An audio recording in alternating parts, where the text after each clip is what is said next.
بسم اللہ الرحمن الرحیم۔ السلام علیکم۔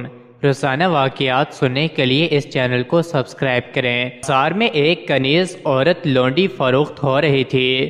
محمد بن حسین البغدادی بھی اسی بازار میں گئے ہوئے تھے تو آپ نے اس کنیز عورت کو خرید لیا۔ لوگوں نے کہا پاگل سی ہے۔ انہوں نے کہا ٹھیک ہے کوئی بات نہیں، اور گھر میں لے آئے۔ رات کو آدھی رات کے بعد آنکھ کھلی تو وہ لونڈی وہ کنیز عورت مسلح پہ بیٹھی آنکھوں سے آنسو بہہ رہے تھے، رو رو کے سینہ گھٹ رہا اور اللہ سے کہہ رہی ہے کہ اے اللہ، وہ محبت جو تجھے مجھ سے ہے۔ حالانکہ کہنا تو یہ چاہیے تھا کہ اللہ وہ محبت جو مجھے تجھ سے ہے، لیکن اس نے اللہ سے ہاتھ اٹھا کر کہا کہ اے اللہ، وہ محبت جو تجھے مجھ سے ہے میں اس کے واسطے تجھ سے سوال کرتی ہوں۔ محمد بن حسین البغدادی سن رہے تھے تو انہوں نے ٹوکا، کہا اے لڑکی کیا کہہ رہی ہے تو؟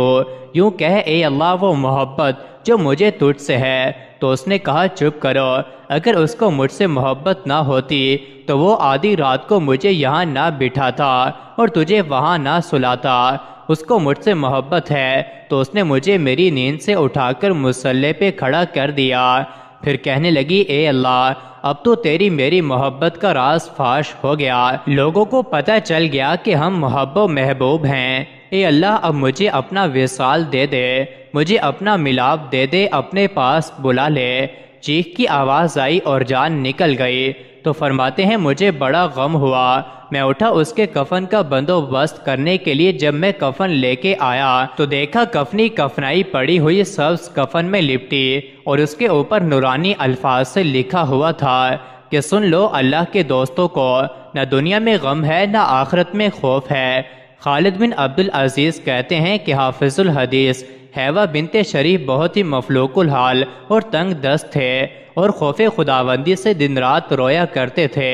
ایک دن میں ان کی خدمت میں حاضر ہوا تو کیا دیکھتا ہوں کہ وہ عالم تنہائی میں انتہائی گریہ و زاری کے ساتھ دعا مانگ رہے ہیں۔ مجھے ان کی غریبی پر بڑا ترس آیا تو میں نے عرض کیا کہ کیوں نہیں آپ خداوند عالم سے دعا مانگتے کہ وہ آپ کو اتنی دولت عطا فرمائے کہ آپ کی تنگ دستی و فاقہ مستی دور ہو جائے۔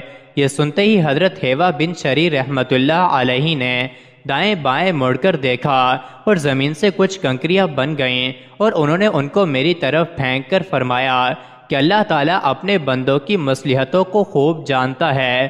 پھر میں نے عرض کیا کہ میں ان سونے کے ٹکڑوں کو کیا کروں؟ تو فرمایا کہ تم ان کو اپنے اہل و عیال پر خرچ کر ڈالو۔ خالد بن عبدالعزیز کا بیان ہے میں اس حال اور ان کے جلال سے اس قدر خائف ہو گیا کہ مارے ڈر کے ان کے فرمان کو ٹال نہیں سکا اور میں ان سونے کے ٹکڑوں کو ساتھ لے کر اپنے گھر چلا گیا۔ مزید ایسے ہی ویڈیوز کے لیے چینل کو ضرور سبسکرائب کریں۔